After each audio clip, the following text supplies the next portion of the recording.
సోడవరం నుండి Narsipatnam B N road ఏదైతే ఉందో ఇది పూర్తిగా అధ్వానంగా ఉంది.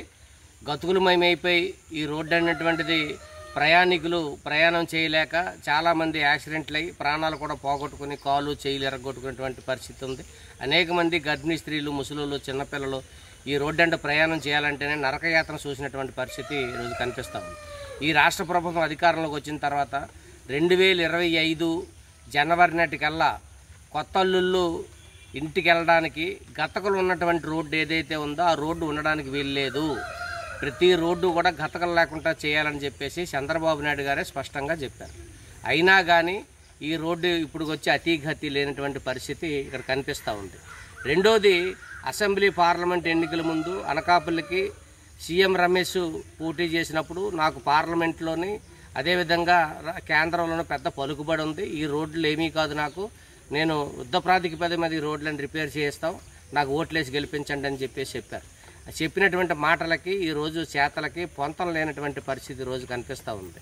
ఇక్కడ ఉన్నటువంటి సోడవరం ఎమ్మెల్యే కావచ్చు, పార్లమెంట్ సభ్యులు సీఎం రమేష్ కావచ్చు, చంద్రబాబు నాయుడు గారు ఇచ్చినటువంటి మాటలు కావచ్చు, ఈ మాటలకు విలువ ఉందా అని చెప్పేసి మేము ప్రశ్నిస్తూ ఉన్నాం. ఆయన రాష్ట్ర ముఖ్యమంత్రి ఆ స్థాయిలో ఇచ్చినటువంటి మాటలకి విలువ లేకపోయాయి. ఇక్కడేమో పార్లమెంట్ సభ్యులు సీఎం రమేష్ ఇచ్చినటువంటి మాటలకి విలువ లేకపోయాయి. ఇప్పుడు ఆ రోడ్లన్నీ చూస్తే ప్రజలు కన్నీళ్ళు ఈరోజు వచ్చినటువంటి పరిస్థితి ఈరోజు కనిపిస్తూ ఉంది. రోజు అనేకమంది ప్రజా సంఘాలు నిరసన తెలియజేస్తున్నాయి. ఒకరోజు చేపలు పడతా ఉన్నారు, ఒకరోజేమో మీకు దండం పెడతాం మాకు రోడ్లు ఏంటి అని చెప్పేసి చెప్తా ఉన్నారు. ఒకరోజేమో అక్కడ దిగబడిపోయినటువంటి లారీలు కానీ, ట్రాక్టర్లు కానీ, లేదా రేషన్ బియ్యం కానీ, ఆటోలు కానీ, స్కూటీలు కానీ, బళ్ళు కానీ విపరీతమైనటువంటి తీవ్రమైనటువంటి ఇబ్బందులు పడినటువంటి పరిస్థితి ఈరోజు కనిపిస్తూ ఉంది. ప్రభుత్వం ఏమో ఇటువంటి దుర్మార్గమైనటువంటి ఆలోచనలు చేసి రోడ్లు అనేటువంటి పక్కన పెట్టేసి ఈరోజు మేము ప్రజలకి సంవత్సర కాలం అయింది, మేము పండగ చేస్తున్నాం, మీ ఇంటింటికి వస్తున్నాం కాబట్టి మీ సమస్యలన్నీ మాకు చెప్పండి, ఇక విపరీతంగా సమస్యలు పరిష్కారం చేస్తాను, సంవత్సర కాలంలోనే మీ సమస్యలన్నీ మేము పరిష్కారం చేస్తామని చెప్పేసి చెప్పుకుంటాను. కనీసం ఆ రోడ్డు మీద పిడికిడి మట్టి అయినా కనీసం వేసినటువంటి పరిస్థితి అక్కడ లేదు. అంటే దీన్ని బట్టి చూస్తే ఈ ప్రభుత్వానికి ప్రజల సమస్యల పట్ల, ప్రజల పట్ల చిత్తశుద్ధి లేదనేటువంటిది స్పష్టంగా అర్థమవుతూ ఉంది. రెండో పక్క కూటమి నాయకులు తనుకోవడానికి టైం సరిపోవట్లేదు. వాళ్ళ పదవుల కోసం, వాళ్ళ పంపకాల కోసం, ఈట్ల కోసం సరిపోవట్లేదు. మీరు ప్రజల సమస్యలు ఏం పరిష్కారం చేస్తారని చెప్పేసి మేము అడుగుతా ఉన్నాం. ఏ ముఖం ఎత్తుకొని మీరు ప్రజల దగ్గరికి వెళ్తారని చెప్పేసి అడుగుతా ఉన్నాం.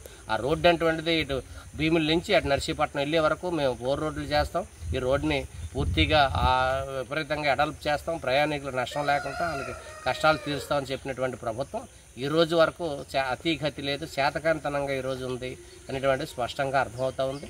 కాబట్టి ఇప్పుడు ఈ వర్షానికి పూర్తిగా రోడ్లన్నీ కూడా జలమయమైపోయి రోడ్ల మీద నుంచి పారుతూ ఉంటే కాలువల్లాగా నీళ్లు పారుతూ ఉన్నాయి.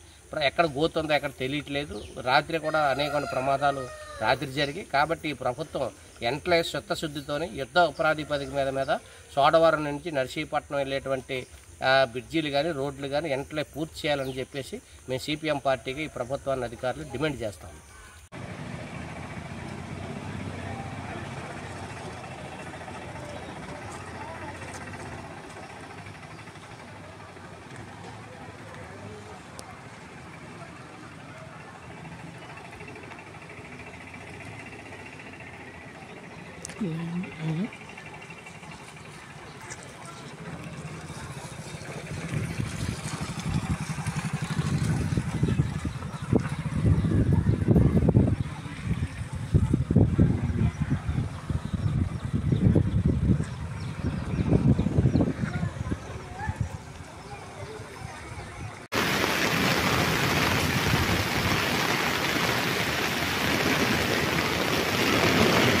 చాలా సమాధి అయిన రోడ్డు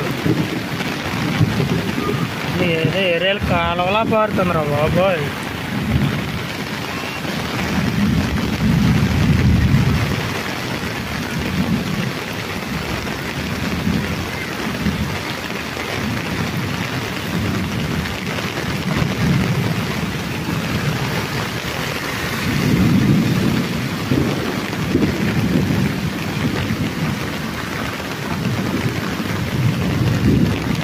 ఎప్పుడూ చూడండి వర్షం.